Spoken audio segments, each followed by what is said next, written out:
Hello friends, Ripi learning hub में आप सर्वનું સ્વાગત છે। ધોરણ 10 વિષય વિજ્ઞાન આપણે અભ્યાસ કરી રહ્યા છીએ। ચેપ્ટર નંબર 13 વિદ્યુત પ્રવાહની ચુંબકીય અસરો। એમાં આજે આપણે જોવાના છે ચુંબકીય ક્ષેત્ર રેખાઓની લાક્ષણિકતાઓ અને જમણા હાથના અંગૂઠાનો નિયમ।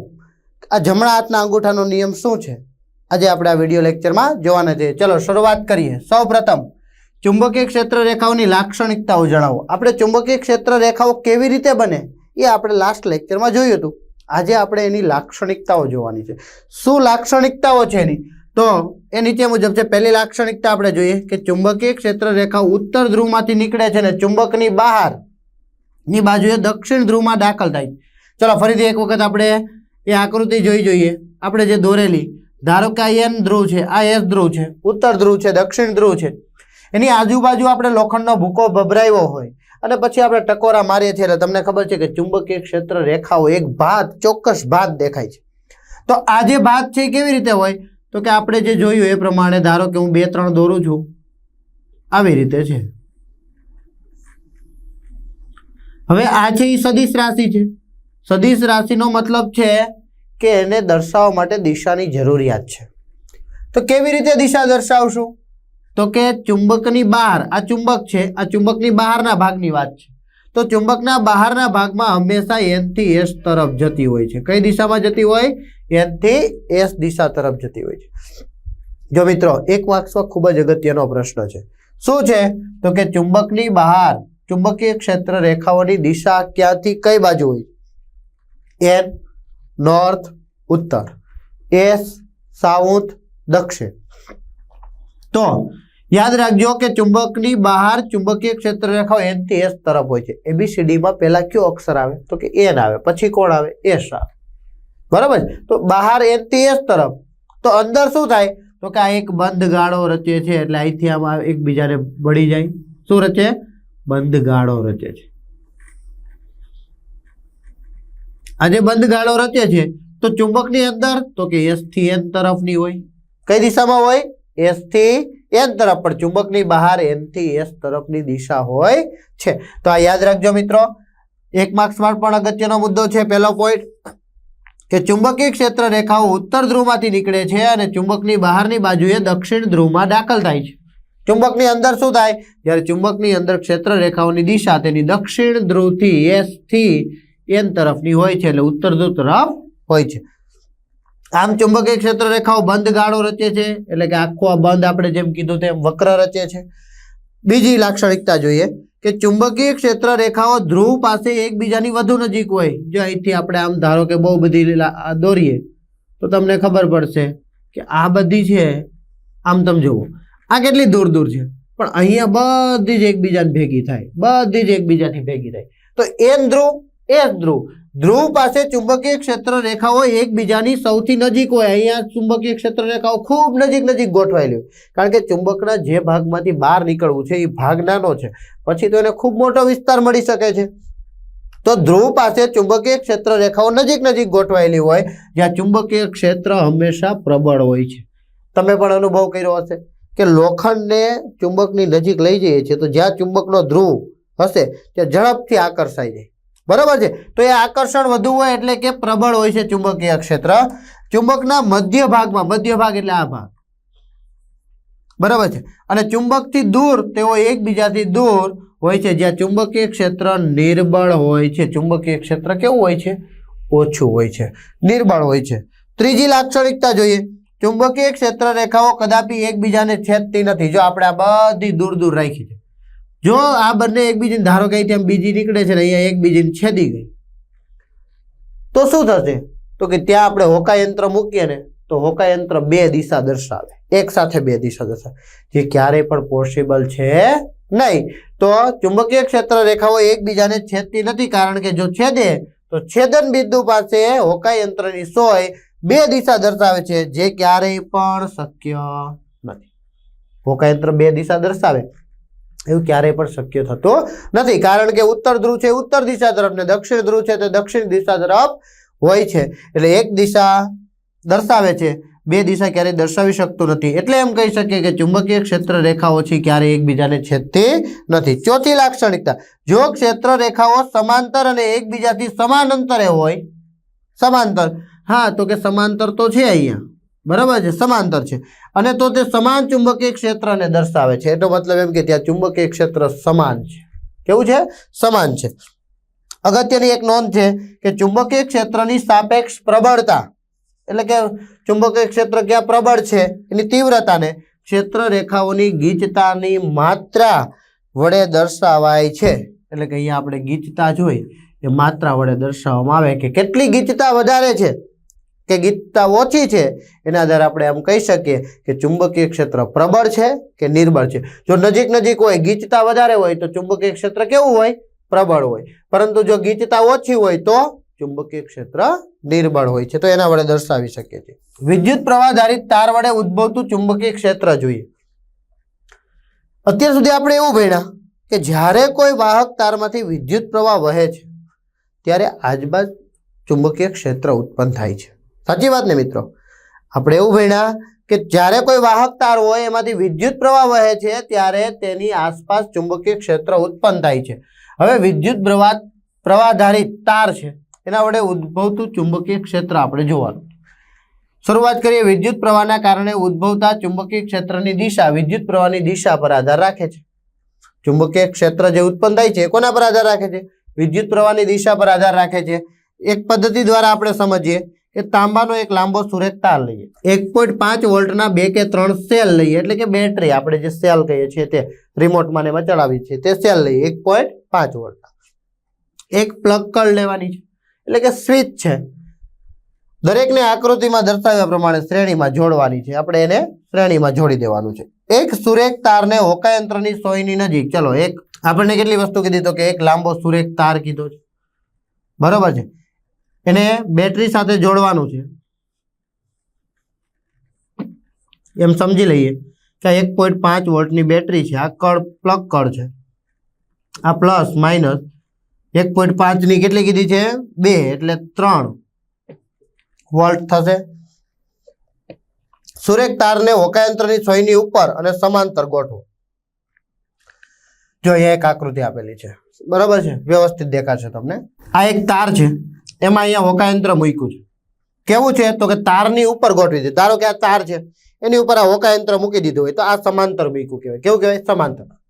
એમ હોકાયંત્ર મૂકી દીધું, બરાબર, હોકાયંત્ર મૂકી દીધું, સમાંતર મૂકી દીધું. જ્યારે બેટરીમાંથી વિદ્યુત પ્રવાહ ચાલુ થાય છે ત્યારે શું થશે તો કે હોકાયંત્ર છે કોઈ કોણાવર્તન દર્શાવે છે. ધારો કે આપણે એમ વિચારીએ કે એને કોણાવર્તન કર્યું, આ દિશામાં કર્યું, આ કોણાવર્તન કરે છે. શું કરે છે? કોણાવર્તન કરે છે. પછી શું કરીએ છીએ તો કે આ ભાગ બદલાવી નાખીએ, બેટરીને બદલાવી નાખીએ. માઇનસ આ બાજુ જાય, પ્લસ આ બાજુ જાય. તો કોણાવર્તન છે શું થશે તો કે આ હોકાયંત્રની અંદરનું જે કોણાવર્તન છે એ કોણાવર્તન પોતાનું દિશા બદલે છે. હમણાં જ આપણે કીધું કે ચુંબકીય ક્ષેત્રની દિશા છે એ કોના પર આધાર રાખે? વિદ્યુત પ્રવાહની દિશા પર આધાર રાખે. તો અહીંયા કોણાવર્તન આ બાજુ થયું, અહીંયા કોણાવર્તન આ બાજુ થયું. એનું કારણ શું તો કે પ્લસ થી માઇનસ તરફનો વિદ્યુત પ્રવાહ વહે છે, અહીંયા આ બાજુ પ્લસ થી માઇનસ તરફનો વિદ્યુત પ્રવાહ વહે છે. વિદ્યુત પ્રવાહની દિશા બદલાવી તો હોકાયંત્રમાં કોણાવર્તન પણ શું થયું? બદલાણું. ચલો આપણે ચર્ચા કરીએ. એક સુરેખ તારને હોકાયંત્રની સોયની ઉપર અને તેને સમાંતર ગોઠવી દીધું. હમણાં આપણે જોયું પ્લગ કળમાં પ્લગ નાખવાનો છે, એટલે કે સ્વિચ ચાલુ કરવાની છે. સોયના ઉત્તર ધ્રુવના થતા કોણાવર્તનની દિશાનું અવલોકન કરવાનું. તો પહેલી વખત કોઈ એક દિશામાં કોણાવર્તન થશે, પછી વિદ્યુત પ્રવાહ જેવો બદલી નાખવામાં આવશે તો એની વિરુદ્ધ દિશામાં કોણાવર્તન થાય છે. આકૃતિમાં દર્શાવ્યા પ્રમાણે પરિપથમાં જોડેલ સેલનું જોડાણ, બેટરીનું જોડાણ પ્લસ માઇનસ હતું એ માઇનસ પ્લસ કરી દો, બદલી નાખો. પરિણામે તાંબાના તારમાંથી વહેતા વિદ્યુત પ્રવાહની દિશા પણ શું થાય? બદલાશે, એટલે કે દક્ષિણથી ઉત્તરની તરફ થશે. એવા સમયે પણ જે સોયનું કોણાવર્તન છે એનું આપણે અવલોકન કરવાનું છે. તો અવલોકન કરતા આપણને જાણ થશે કે પહેલી વખત જે કોણાવર્તન હતું એની વિરુદ્ધ દિશામાં બીજી વખત કોણાવર્તન થાય. કઈ કન્ડિશનમાં? તો કે જ્યારે બેટરીને આપણે બદલાવી દઈએ છીએ ત્યારે.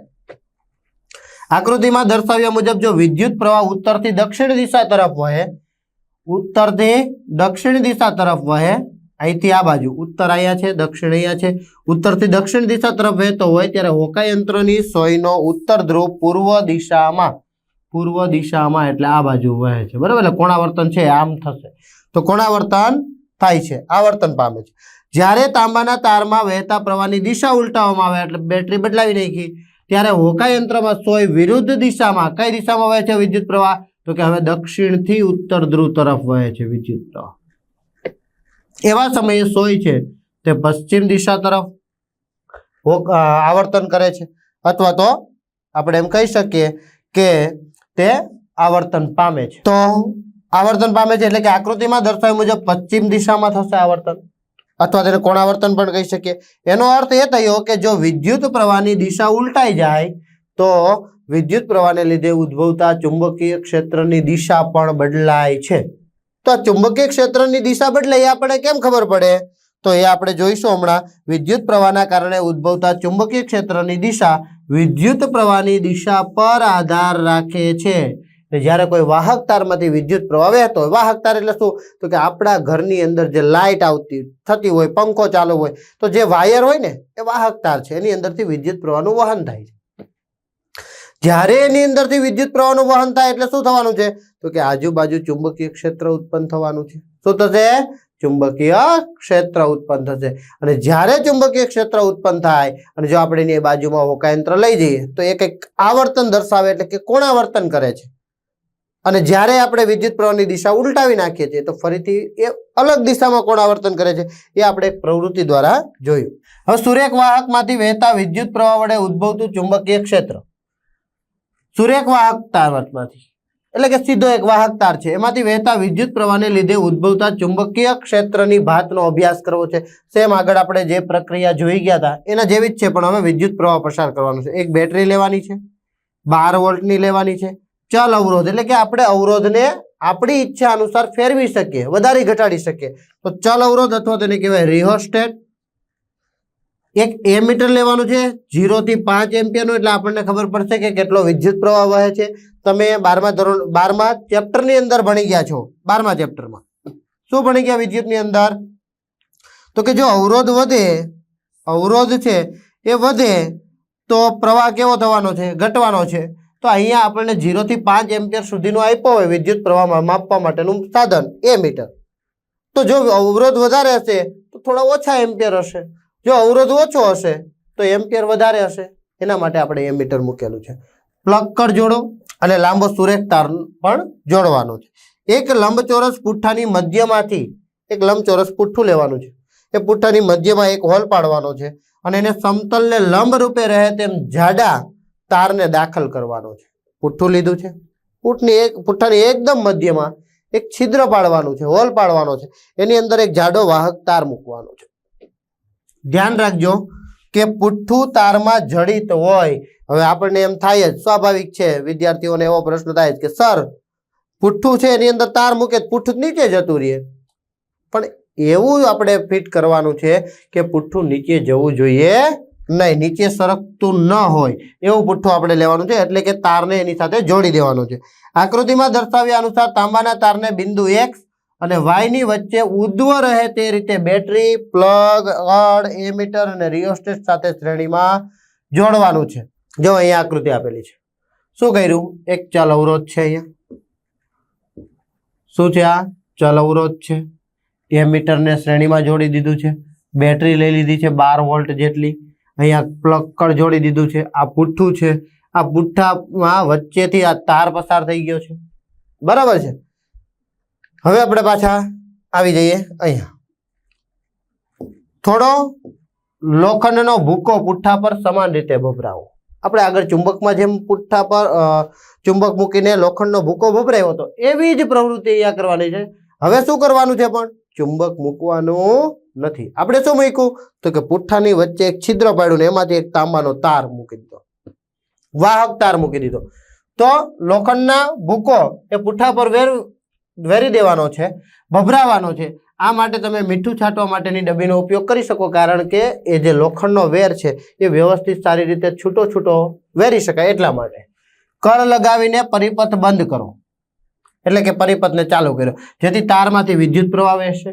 વિદ્યુત પ્રવાહ વહેશે તો આપણે એ સુનિશ્ચિત કરવાનું છે કે બિંદુઓ X અને Y વચ્ચે જોડેલો તાંબાનો તાર ઉધ્વ દિશામાં સીધો રહે.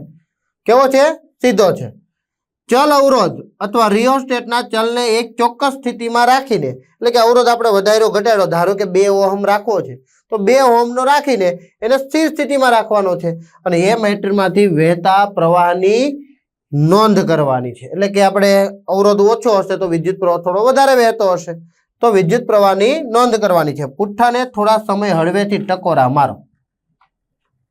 લોખંડમાં પણ આપણે એમ જ કરતા હતા કે લોખંડનો ચુંબક છે, ચુંબક મૂકી દીધો છે અને આજુબાજુ પેલું લોખંડનો વહેર ભભરાવી દીધો છે, પછી આપણે પુઠ્ઠાને ટકોરા મારતા હતા. એટલે શું થતું હતું? એક ચોક્કસ ભાત આવી જતી હતી, એક ડિઝાઇન પડી જતી હતી, એને આપણે ચુંબકીય ક્ષેત્ર રેખાઓ કીધું. અહીંયા પણ શું થાય છે તો કે જ્યારે ટકોરા મારીએ છીએ ત્યારે લોખંડના ભૂકાની ભાતનું અવલોકન કરો અને અવલોકન કરતા આપણને જણાશે કે એકદમ સરસ મજાની આ રીતે એ ડિઝાઇન બનાવે છે, ભાત બનાવે છે. તો આજે છે એ ચુંબકીય ક્ષેત્ર રેખાઓ છે. સુરેખ વિદ્યુત પ્રવાહ ધારિત તારની આસપાસ ઉદ્ભવતા ચુંબકીય ક્ષેત્રને દર્શાવતા સમકેન્દ્રીય, એટલે કે એકદમ જો કેન્દ્રમાં પછી વચ્ચે તો કે સરસ મજાની ડિઝાઇન છે, સરસ મજાની ડિઝાઇન છે, એકદમ ગોળ છે, બરાબર છે. સમકેન્દ્રીય વર્તુળોની ભાત જોવા મળે છે. આ વર્તુળમાં તીરની નિશાની ક્ષેત્ર રેખાઓની દિશા દર્શાવે છે.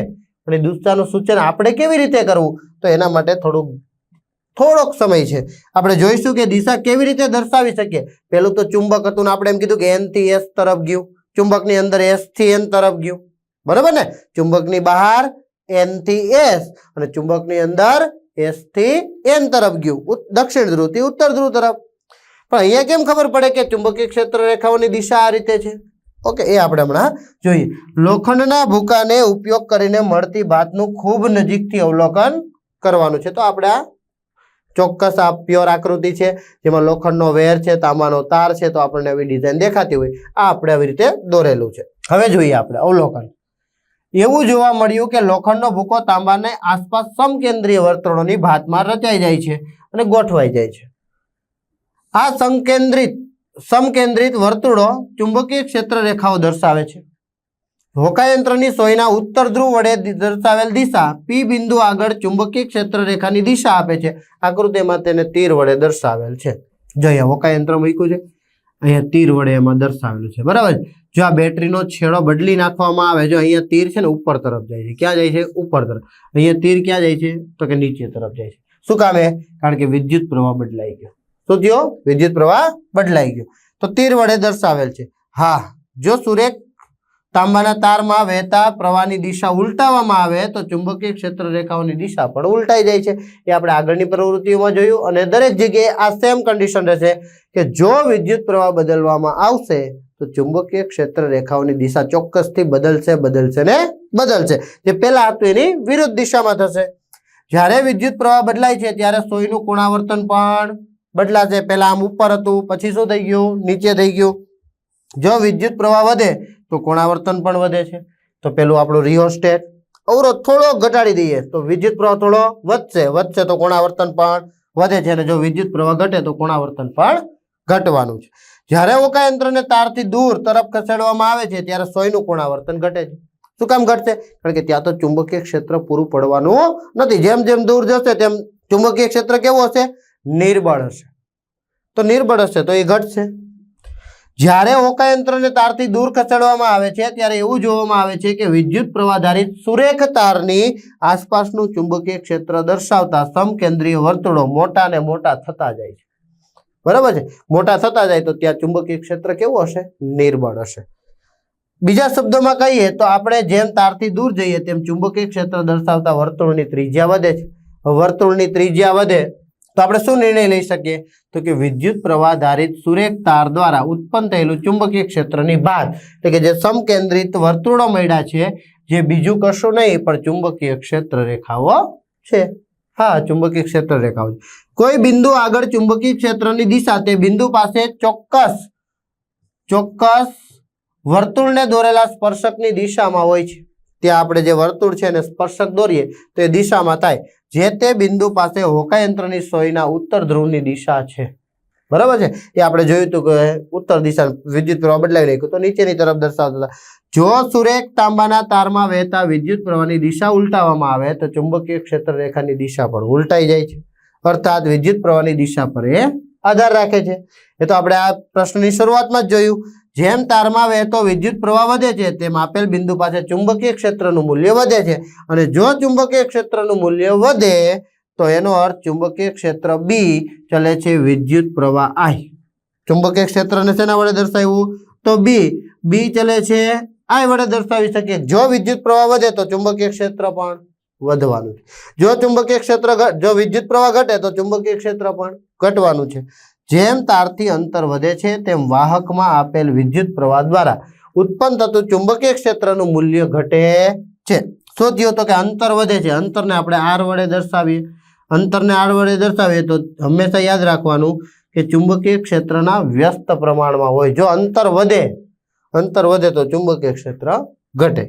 એટલે કે ચુંબકીય ક્ષેત્ર બી ચલે છે 1/તાર નું અંતર. તો અંતરની બંને એકબીજામાં વ્યસ્ત હોય, એક વધે તો બીજો ઘટે છે. સુરેખ વાહકમાં વહેતા વિદ્યુત પ્રવાહને લીધે ઉદ્ભવતા ચુંબકીય ક્ષેત્રનું મૂલ્ય કયા પરિબળો પર આધાર રાખે છે? તો એના આપણે પરિબળો જોઈએ. સુરેખ વાહકમાં વહેતા પ્રવાહને લીધે ઉદ્ભવતા ચુંબકીય ક્ષેત્રની ક્ષેત્ર રેખાઓની ભાત પણ દોરવાની છે. ઓકે, પહેલું જોઈએ. સુરેખ વિદ્યુત પ્રવાહ આધારિત વાહકમાં વહેતા વિદ્યુત પ્રવાહને લીધે ઉદ્ભવતું ચુંબકીય ક્ષેત્ર નીચેના પરિબળો પર આધાર રાખે. પહેલું, ચુંબકીય ક્ષેત્ર કોના પર આધાર રાખશે? તો કે વાહકમાં વહેતા વિદ્યુત પ્રવાહના મૂલ્ય પર. બરાબર છે? જો વિદ્યુત પ્રવાહનું મૂલ્ય વધ્યો તો ચુંબકીય ક્ષેત્ર રેખા પણ વધે છે. બીજું, સુરેખ વાહકથી હોકાય યંત્રનું અંતર. તો અંતર જેટલું વધારે એટલું ચુંબકીય ક્ષેત્ર ઓછું. તો આ બંને પર આધાર રાખે છે. ત્યાર પછી જોઈએ, વિદ્યુત પ્રવાહ આધારિત સુરેખ તારની પાસે હોકાય યંત્ર મૂકેલ છે. તેને એ કિસ્સામાં આપણું શું અવલોકન હોઈ શકે અને દરેક કિસ્સા માટેનું કારણ જણાવવાનું છે. તો તારમાં વહેતા વિદ્યુત પ્રવાહની દિશા ઉલટાવવામાં આવે છે. બરાબર છે? તો હોકાય યંત્રમાં પણ પોતાની દિશા બદલે છે. તારમાં વહેતા વિદ્યુત પ્રવાહનું મૂલ્ય વધારવામાં આવે તો હોકાય યંત્ર છે વધારે કોણાવર્તન દર્શાવે છે અથવા તો આવર્તન દર્શાવે છે. હોકાય યંત્રને સુરેખ તારથી દૂર તરફ લઈ જવામાં આવે તો ત્યાં ચુંબકીય ક્ષેત્ર નિર્બળ હોય તો ફરીથી હોકાય યંત્રમાં જે આવર્તન છે ઘટે છે. આમ હોકાય યંત્રની સોયનું કોણાવર્તન બદલાય છે કારણ કે વિદ્યુત પ્રવાહને લીધે ઉદ્ભવતા ચુંબકીય ક્ષેત્રની દિશા વિદ્યુત પ્રવાહની દિશા પર આધાર રાખે છે. તેથી વિદ્યુત પ્રવાહની દિશા બદલાય તો હોકાય યંત્રમાં રહેલા સોયના આવર્તનની દિશા પણ બદલાય છે. બીજું, આપેલ બિંદુ પાસે હોકાય યંત્રનું સોયનું કોણાવર્તન વધે છે. જો શું થયું? બિંદુ પાસે હોકાય યંત્રની સોયનું કોણાવર્તન વધે છે. શું કામ વધશે? કારણ કે ચુંબકીય ક્ષેત્રની તીવ્રતાનું મૂલ્ય વધે. એ ક્યારે વધે? તો કે વિદ્યુત પ્રવાહનું મૂલ્ય વધે ત્યારે. એટલે વિદ્યુત પ્રવાહના મૂલ્યના સમપ્રમાણમાં હોય છે. આપેલ વિદ્યુત પ્રવાહ માટે હોકાય યંત્રની સોયનું કોણાવર્તન ઘટે છે. જોજો ક્યારે ઘટે છે? તો કે વિદ્યુત પ્રવાહ માટે હોકાય યંત્રની સોયનું કોણાવર્તન ઘટે. ક્યારે ઘટે? તો કે વિદ્યુત પ્રવાહ ઓછો વહેતો હોય. વિદ્યુત પ્રવાહ ઓછો વહેતો હોય એવા સમયે ચુંબકીય ક્ષેત્ર રેખાઓ ઓછી હોય, નિર્બળ હોય એવા સમયે કોણાવર્તન છે ઓછું થાય છે. કારણ કે ચુંબકીય ક્ષેત્રની તીવ્રતાનું મૂલ્ય તારથી અંતરના વ્યસ્ત પ્રમાણમાં હોય છે. હા, એટલે કે દૂર ગોઠવેલું છે તો અંતર વધે તો ચુંબકીય ક્ષેત્ર નિર્બળ બને તો કોણાવર્તન પણ ઓછું થાય છે. જમણા હાથના અંગૂઠાનો નિયમ. સુરેખ વિદ્યુત પ્રવાહ આધારિત વાહકની આસપાસ ઉદ્ભવતું ચુંબકીય ક્ષેત્રની દિશા. આપણે એમ કીધું કે આ તારમાંથી વિદ્યુત પ્રવાહ વહે છે અને આપણે એમ કીધું કે આવી રીતે આમ દર્શાવો ચુંબકીય ક્ષેત્ર રેખાઓ. પણ કેવી રીતે નક્કી કરવું? તો એના માટે આવી ગયો જમણા હાથના અંગૂઠાનો નિયમ. ઓકે, તો એ નિયમનું નામ અને આકૃતિ પણ દોરો. તો નિયમનું નામ જમણા હાથના અંગૂઠાનો નિયમ. નિયમને મેક્સવેલનો કોર્કસ્ક્રૂનો નિયમ પણ કહે છે. કોર્કસ્ક્રૂનો નિયમ શા માટે? તમે બધાએ જ ઘરે કોઈને કોઈ સ્ક્રૂ ફિટ કરતા કે ખોલતા જોયા હશે. બરાબર છે? પણ તમે ક્યારેય વિચાર્યું નહીં હોય કે કેવી રીતે હોય. જો એક સિમ્પલ વાત કહું, તમારી બધા જ પાસે સ્કૂલે જતા હોય એટલે પેલી બોટલ હોય. બરાબર? એનું ઢાંકણું તમારે ખોલવું છે મતલબ ઉપર તરફ લેવું છે. જો બોટલ બેન્ચીસ ઉપર પડેલી છે, તમે એનું ઢાંકણું ખોલો છો મતલબ ઉપર તરફ છે. અહીંયા એમ કીધું જમણા હાથનો નિયમ.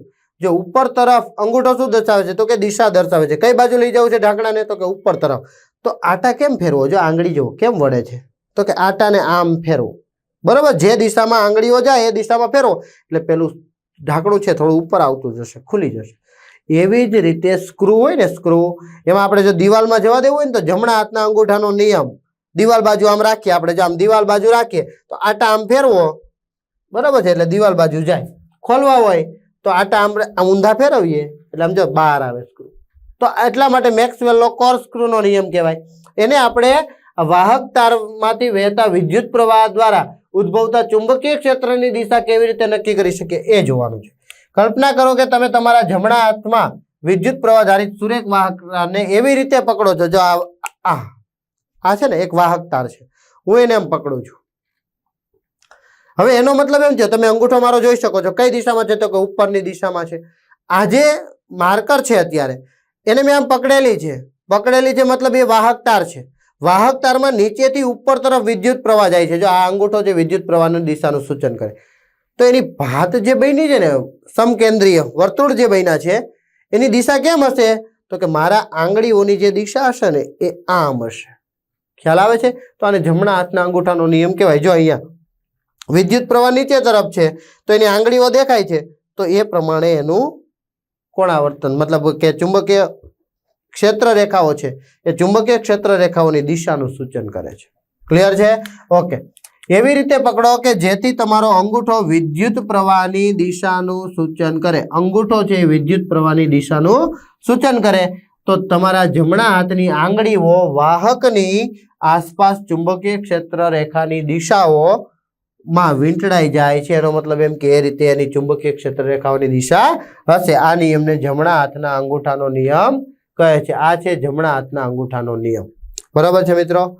હવે જોઈએ આપણે કે વર્તુળાકાર લૂપ હોય એટલે કે પાસ અર્થાત એક પ્રકારનો બંધ ગાળો વર્તુળાકાર લૂપ છે. જો અહીંથી આખું આમ વાળી દીધું છે, માંથી વહેતા વિદ્યુત પ્રવાહ વડે ઉદ્ભવતું ચુંબકીય ક્ષેત્ર. તો વિદ્યુત પ્રવાહ ધારિત વર્તુળાકાર લૂપના કારણે ઉદ્ભવતા ચુંબકીય ક્ષેત્રની ચર્ચા કરવાની છે. જ્યારે વિદ્યુત પ્રવાહ ધારિત વર્તુળાકાર લૂપમાંથી પેલો સુરેખ તાર હતો ને સીધો, બરાબર છે, એને આપણે શું કર્યું તો કે આ ભેગો વાળીને એક વર્તુળ બનાવી દીધું. શું બનાવી દીધું? વર્તુળ. જો અહીંથી આમ આ વર્તુળ બની ગયું છે. બરાબર છે? તો વર્તુળ બની ગયું તો વર્તુળાકાર લૂપ કહેવાય એને. એમાંથી વિદ્યુત પ્રવાહ પસાર કરવામાં આવે છે ત્યારે તેની આસપાસ ચુંબકીય ક્ષેત્ર ઉત્પન્ન થાય. અહીંયા તમે જોઈ શકો છો, જો અહીંયા એક બંધ ગાળો રહી છે, અહીંયા એવી રીતે આમ બંધ ગાળાઓ રચાતા ગયા. વચ્ચે તો કે આવી રીતે આવશે. આ બાજુ એસ છે, આ બાજુ એન છે, આ બાજુ દક્ષિણ છે, આ બાજુ ઉત્તર ધ્રુવ છે. હવે આવી રીતે બંધ ગાળાઓ રચાઈ ગયા તો જમણા હાથના અંગૂઠાના નિયમ મુજબ જે તારને પકડો એટલે તમને ખ્યાલ આવી જાય કે મારી આંગળીઓ કઈ દિશામાં છે. એ બાજુ ચુંબકીય ક્ષેત્ર રેખાઓની દિશા હોય છે. તો અહીંયા આ બાજુની અને અહીંયા આ બાજુની રહેશે. વિદ્યુત પ્રવાહ ધારિત વર્તુળાકાર લૂપને લીધે ઉદ્ભવતા ચુંબકીય ક્ષેત્રની ક્ષેત્ર રેખાઓ દ્વારા રચાતી ભાત આપણને આકૃતિમાં દર્શાવેલી છે. વર્તુળાકાર લૂપ હોય ત્યારે કેવી ભાત રચાય છે? વિદ્યુત પ્રવાહ ધારિત વર્તુળાકાર લૂપ દ્વારા ઉત્પન્ન થતા ચુંબકીય ક્ષેત્રની ક્ષેત્ર રેખાઓ વર્તુળાકાર અને લૂપ પાસે સંકેન્દ્રિત હોય છે. ભેગી થાય. શું થાય? સંકેન્દ્રિત થાય. આખી વર્તુળાકાર ભાત હોય તો ત્યાં શું થાય છે? ભેગી થાય છે. વિદ્યુત પ્રવાહ ધારિત લૂપની આસપાસ દરેક બિંદુએ ઉત્પન્ન થતા ચુંબકીય ક્ષેત્રને દર્શાવતા કેન્દ્રિત વર્તુળોની સાઈઝ તારથી દૂર જતા સતત મોટી ને મોટી થતી જાય. તારથી જેમ દૂર જશે ને મોટો રાઉન્ડ બનશે ચુંબકીય ક્ષેત્ર રેખાનો. અહીં ઉદ્ભવતું ચુંબકીય ક્ષેત્ર લૂપમાંથી વહેતા વિદ્યુત પ્રવાહના લૂપમાંથી જેટલો વિદ્યુત પ્રવાહ વહેશે ને એના સમપ્રમાણમાં હોય છે, તથા આપણે જેમ લૂપથી દૂર જઈએ તેમ ઘટતું જાય છે. તો સેમ જ રહેવાનું છે. જેમ દૂર જાઓ ત્યાં ચુંબકીય ક્ષેત્ર કેવું થવાનું છે? ઘટવાનું છે. જ્યારે આપણે વર્તુળાકાર લૂપના કેન્દ્ર પાસે પહોંચીએ છીએ ત્યારે આ મોટા વર્તુળોના ચાપ લગભગ આપણને સીધી લીટી જેવા દેખાય. જો ફરી વખત જોઈએ, જો અહીંયા આ જે દર્શાવે છે અહીંથી આમ છે, મધ્યમાં પહોંચ્યા તો કેવા દેખાય? સીધી લીટીમાં. અહીંથી આમ હશે, અહીંથી આમ હશે, અહીંથી આમ હશે, અહીંથી આમ હશે. પણ વચ્ચે જ્યારે પહોંચીએ ત્યારે કેવું થઈ જાય છે? તો કે સીધી રેખા જેવા દેખાય છે. આ નિયમને મેક્સવેલનો કોર્કસ્ક્રૂનો નિયમ કહે છે. જો આપણે કોર્કસ્ક્રૂને વિદ્યુત પ્રવાહની દિશા આગળ વધારવાનું વિચારીએ તો કોર્કસ્ક્રૂનું ધરીભ્રમણની દિશા ચુંબકીય ક્ષેત્રની દિશા હોય છે. બરાબર છે? એ જે ધરીભ્રમણ કરે એ કોની દિશા દર્શાવે? ચુંબકીય ક્ષેત્રની દિશા દર્શાવે છે. અહીં વિદ્યુત પ્રવાહ ધારિત તારના દરેક બિંદુએથી ઉદ્ભવતું ચુંબકીય ક્ષેત્ર લૂપના કેન્દ્ર પાસે સીધી રેખાઓ મળે. એટલે કે લૂપ છે, લૂપનું જે કેન્દ્ર છે, વચ્ચેનો ભાગ છે, ત્યાં કેવું મળે છે? સીધી રેખા મળે છે. હકીકતમાં હોય નહીં હોય, એના જેવું દેખાય છે. આપણે માત્ર એવી કલ્પના થાય, પણ એ તો શું છે? બંધ ગાળો રચે છે. શું રચે છે? બંધ ગાળો રચે છે. જમણા હાથના અંગૂઠાના નિયમનો ઉપયોગ કરીને આપણે જોઈ શકીએ છીએ કે તારનો દરેક ભાગ લૂપના અંદરના વિસ્તારમાં એક જ દિશામાં ચુંબકીય ક્ષેત્ર રેખાઓ ઉત્પન્ન કરવામાં ફાળો આપે છે. બરાબર છે. ચુંબકીય ક્ષેત્ર રેખાઓને એક જ દિશામાં ઉત્પન્ન કરે છે, એટલે બે દિશાઓ અલગ અલગ બનતી નથી, જેથી વર્તુળાકાર લૂપના કેન્દ્ર પર બધી જ ચુંબકીય ક્ષેત્ર રેખાઓ એક જ દિશામાં હોય છે તથા એકબીજાને સહાય કરે છે. પરિણામે ત્યાં ચુંબકીય ક્ષેત્રની તીવ્રતામાં વધારો થાય છે. જો અહીંયા ક્યાં ભાગ લીધો? કેન્દ્રનો ભાગ લીધો. લૂપનું કેન્દ્ર, ત્યાં ચુંબકીય ક્ષેત્રની તીવ્રતા કેવી છે? વધારે છે. વિદ્યુત પ્રવાહ ધારિત વર્તુળાકાર ગૂંચળાના કિસ્સામાં તમામ આંટાઓની ત્રિજ્યા લગભગ સમાન હોય છે. હવે ઘણા બધા આંટાઓ વાળું વિચારીએ, આપણે તો ખાલી એક જ તારને એમ ગોળ કરી દીધો, સુરેખ હતો ને એને ગોળ કરી દીધો, પણ અહીંયા અનેક આંટાઓ લઈએ તો એની ત્રિજ્યા લગભગ સમાન છે તેમ માનીએ તો, અને ગૂંચળામાં આંટાઓની સંખ્યા n હોય તો ઉત્પન્ન થતા ચુંબકીય ક્ષેત્ર કરતા n ગણું હોય છે. જેટલા આંટા વધારે એટલું ચુંબકીય ક્ષેત્ર વધારે પ્રબળ. એક તાર લઈએ એની જગ્યાએ 5 તાર લઈએ, એની જગ્યાએ 50 તાર લઈએ તો જેમ તારની સંખ્યા વધે એમ ચુંબકીય ક્ષેત્ર કેવું થાય? એકદમ પ્રબળ થાય છે. કારણ કે દરેક વર્તુળાકાર આંટામાં વિદ્યુત પ્રવાહની દિશા સમાન, એક જ દિશામાં જાય છે વિદ્યુત પ્રવાહ, આમ જ ફેરા કરે છે. બરાબર છે. 50 આંટામાંથી એવી રીતે જ નીકળવાનો છે, એક જ હોય છે, અને દરેક આંટા વડે ઉત્પન્ન થતા ચુંબકીય ક્ષેત્રનો માત્ર સરવાળો થાય. તો જેટલા તાર વધારે એટલું ચુંબકીય ક્ષેત્ર નજીક નજીક જ ગોઠવાયેલા છે. આપણે તો ગૂંચળું બનાવ્યું છે, તો ગૂંચળું બનાવ્યું તો ઘણા બધા આંટાઓ બને, ઘણા બધા આંટાઓ બને તો એમાં જે ઉત્પન્ન થતું ચુંબકીય ક્ષેત્ર છે એનો સરવાળો થાય તો ત્યાં ચુંબકીય ક્ષેત્ર હંમેશા પ્રબળ બનતું હોય છે. આમ ગૂંચળાના કેન્દ્ર પાસે ઉત્પન્ન થતા ચુંબકીય ક્ષેત્રનું મૂલ્ય કોના પર આધાર રાખે? તો કે તેમાંથી વહેતા વિદ્યુત પ્રવાહ I ના સમપ્રમાણમાં હોય છે. તેથી અહીંયા લખ્યું છે B ચલે છે I. બરાબર. જેમ વિદ્યુત પ્રવાહ વધારે એમ ચુંબકીય ક્ષેત્ર પણ વધારે. બીજું કે ગૂંચળાની ત્રિજ્યા R ના વ્યસ્ત પ્રમાણમાં હોય છે, તો આપણે એ પણ અહીંયા જોઈ લીધું. બરાબર. કેવું છે? વ્યસ્ત. B ચલે છે 1/r. જો ત્રિજ્યા વધે મતલબ અંતર વધે તો ચુંબકીય ક્ષેત્ર ઘટતું હોય છે. એનાથી ઊંધું કે જો અંતર ઘટાડવામાં આવે, ત્રિજ્યા ઘટાડવામાં આવે તો અહીંયા ચુંબકીય ક્ષેત્ર કેવું થાય છે? પ્રબળ થતું હોય છે. ત્રીજું, ગૂંચળાના કુલ આંટાઓની સંખ્યા n ના સમપ્રમાણમાં હોય. ચુંબકીય ક્ષેત્ર જો આંટાઓ વધારે લઈએ, એક રાઉન્ડ લઈએ એની જગ્યાએ ઘણા બધા રાઉન્ડ લઈએ તો ચુંબકીય ક્ષેત્ર કેવું થાય છે? વધારે પ્રબળ થતું હોય છે. વર્તુળાકાર ગૂંચળામાં વહેતા વિદ્યુત પ્રવાહને કારણે ગૂંચળાના કેન્દ્ર પાસે ઉત્પન્ન થતા ચુંબકીય ક્ષેત્રની તીવ્રતા કેવી રીતે વધારી શકાય? તીવ્રતા કેવી રીતે વધારવી આપણે એ જોઈએ. કેમના? વર્તુળાકાર ગૂંચળામાં વહેતા વિદ્યુત પ્રવાહને કારણે ગૂંચળાના કેન્દ્ર પાસે જે ઉત્પન્ન થાય છે ચુંબકીય ક્ષેત્ર, એની તીવ્રતા કેમ વધારી શકાય? તો વર્તુળાકાર ગૂંચળામાં વહેતા વિદ્યુત પ્રવાહના કારણે ગૂંચળાનું જે કેન્દ્ર છે એ કેન્દ્ર પાસે ઉત્પન્ન થતા ચુંબકીય ક્ષેત્રની તીવ્રતા નીચે મુજબ વધારી શકાય. કેવી રીતે? તો કે ગૂંચળામાં આંટાઓની સંખ્યા n માં વધારો કરીને. આપણે હમણાં જ કીધું કે જેમ આંટાઓ વધારે હશે તેમ એ બધા જ ચુંબકીય ક્ષેત્રનો શું થવાનો છે? સરવાળો થવાનો છે. બીજું, ગૂંચળામાંથી વહેતો વિદ્યુત પ્રવાહ વધારી દઈએ. વિદ્યુત પ્રવાહ વહેશે તો ચુંબકીય ક્ષેત્ર કેવું બનશે? પ્રબળ બનશે. તો વિદ્યુત પ્રવાહ I ને વધારી શકાય છે. ગૂંચળાની ત્રિજ્યા R માં જોજો, ખાસ ઘટાડો કરવાનો, આપણે તો આને વધારવાનું છે. બરાબર છે. ચુંબકીય ક્ષેત્રને વધારવાનું છે તો R ને શું કરવું પડે? ઘટાડો. ત્રિજ્યાનો ઘટાડો કરો તો ચુંબકીય ક્ષેત્ર પ્રબળ બને છે. નોંધ કે અહીં એવી ધારણા કરવામાં આવી છે કે ગૂંચળાના બધા આંટાઓ વ્યવહારિક રીતે એક જ સમતલમાં છે અને દરેક ત્રિજ્યા લગભગ સમાન છે. એટલે કે ત્રિજ્યા સમાન છે, એક સાથે જ બધા જ વીંટાળેલા છે, ત્યારે આ શક્ય બનતું હોય છે. બરાબર છે. હવે વિદ્યુત પ્રવાહ ધારિત વર્તુળાકાર ગૂંચળાની નજીક ઉત્પન્ન થતા ચુંબકીય ક્ષેત્રનો અભ્યાસ કરવો. પદ્ધતિ શું છે? તો કે એવું લંબચોરસ પુઠ્ઠું લો જેમાં 2 છિદ્રો હોય, પુઠ્ઠાના સમતલને લંબ રહે તેમ એક જ ખૂબ જ વધારે આંટાઓ ધરાવતી લૂપને પુઠ્ઠામાં દાખલ કરો.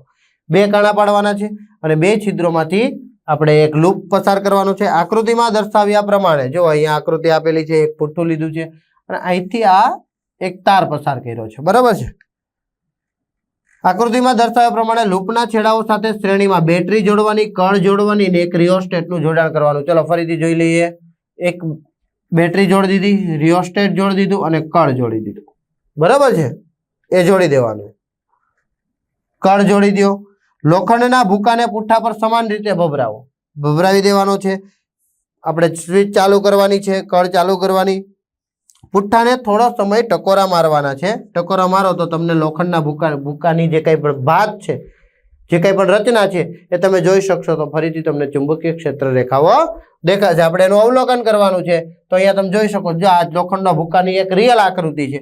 અહીંયા તમે નાના આવા વર્તુળો જોવો છો ને, અહીંયા વચ્ચેનો ભાગ છે ને, તમને એમ લાગે કે આ સીધો જ જાય છે. અહીંયા ચુંબકીય ક્ષેત્ર એકદમ પ્રબળ હોય.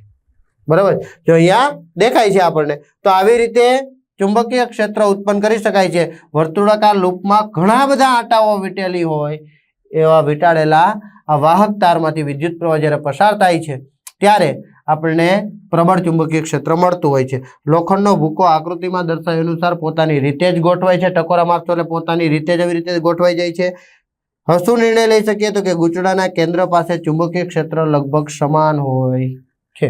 આ જે ગૂંચળાનું આખું કેન્દ્ર છે ત્યાં ચુંબકીય ક્ષેત્ર કેવું રહેવાનું છે? સમાન રહેવાનું છે.